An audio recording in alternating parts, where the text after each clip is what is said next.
রমজানের বাংলা কি আগে কেউ বলবেন না? কারা কারা জানি তারা একটু খালি হাত তুলি। জানেন তো কম বেশি সবাই, মানে একটু চৌকান্না করার জন্য। ভাই রমজানের বাংলা অর্থটা কি আগে বলবেন না? কারা কারা জানি একটু হাত তুলে দেখান তো। রমজানের বাংলা অর্থ, আল্লাহর নাম রেখেছে রমজান কত আশা করে, কারা কারা জানি?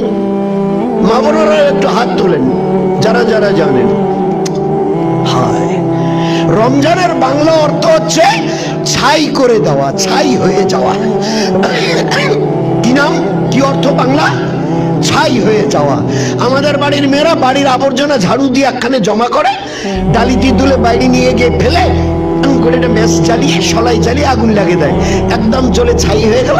ঝাড়ু দিয়ে সরিয়ে দিল, গোটা বাড়িটা ঝকঝকা তকতকা।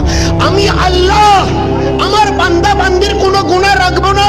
এই একটা মাসে তারা যদি কিছু করে দেখায়, রমজানের রোজা, তারা ঈশার পরে তারাবি, কোরআনে পাকের তেলাওয়াত আর কোরআনে পাকের আমালের দাওয়াত, এতটুকু এরা যদি করে না, তো এদের 11 মাসের গুনাহ আর এটা তো আছেই, পিছনের তাদের 12 মাসের কোনো গুনাহ বাকি রাখবো না।